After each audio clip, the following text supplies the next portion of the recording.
Ayoko na ng ganitong buhay! Ayoko na! Mga par! Yung mga kumpare ko dyan, yung mga lalaki dyan, yung may mga asawa dyan na babae, Diyos ko! Mali! Mali itong mga pinagkakawa natin sa buhay natin! Dapat hindi tayo sumusunod sa asawa natin! Ito, tandaan nyo, kung naririnig nyo man ako simula ngayon, itagaan nyo sa bato! Kung hindi nyo itaga sa bato, ipukpok nyo sa ulo nyo yung bato! Dapat ang mga asawa natin, hindi natin sinusunod yan! Ha?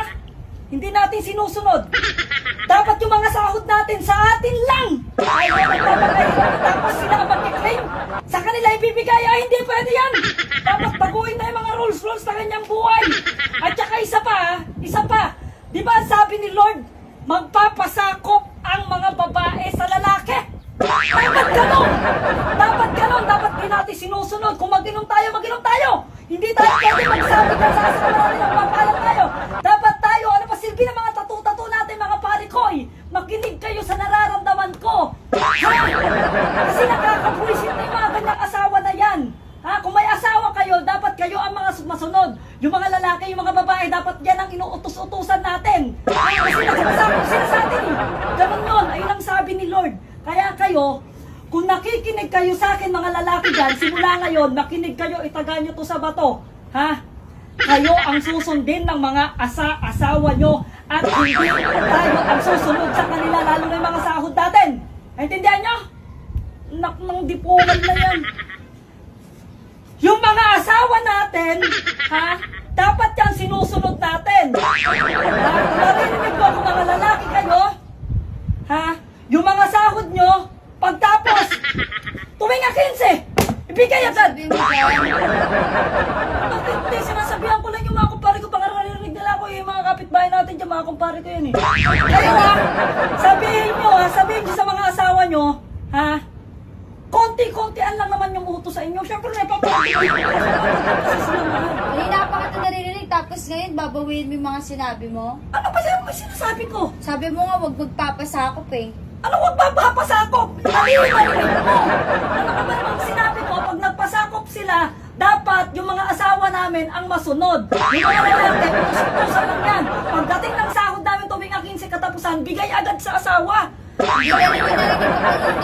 Ano narinig mo? Medyo ano lang yung pandinig mo, mali lang yung pandinig mo eh. Basta ginawa mo pa akong bingi.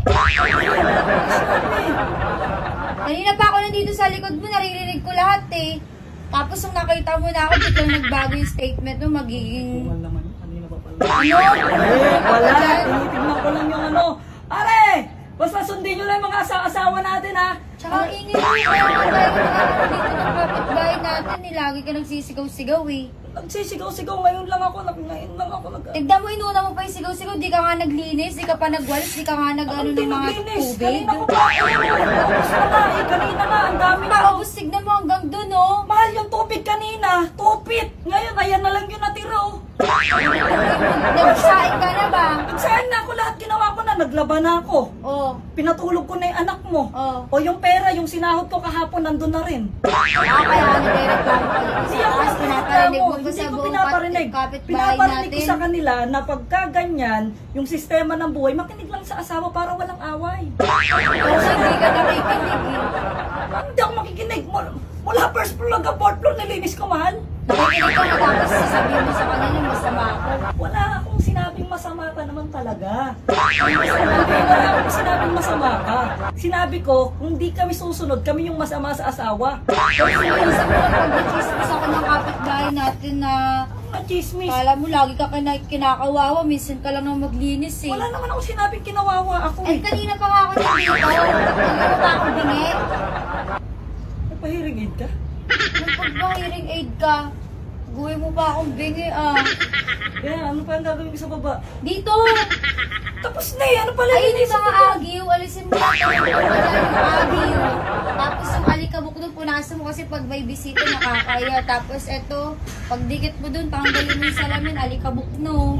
Ayan yung mga bote, lagay mo doon sa baba. Ang gawin ko sa bote? Pukpuk ko sa'yo? Ano kaya sa'yo? Ipupukpuk ko ba doon para mabasag, tapos itapon? Ayun yung basura nakikita mo, di ba? O, kung pagod ka na sa buhay mo, pumasok ka dyan sa basurahan.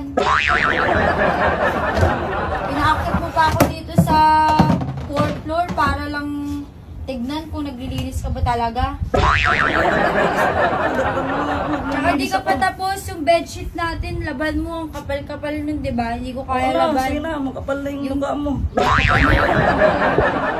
Yung bedsheet, kailangan na kasi makapal na yung marumi. Tapos Marumi na. magsayang ka na, tsaka luto, mag-aalas 6 na. Tapos na. Bago ulam. Tapos na. Yung kotse sa labas, car washin mo ha. Tapos na yun. Bilisan mo, Oo. meron ka lang ditong 10 minutes para bumaba dun maglaba. Ha?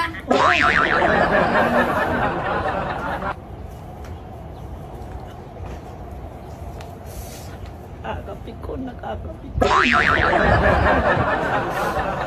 Usin ko na to.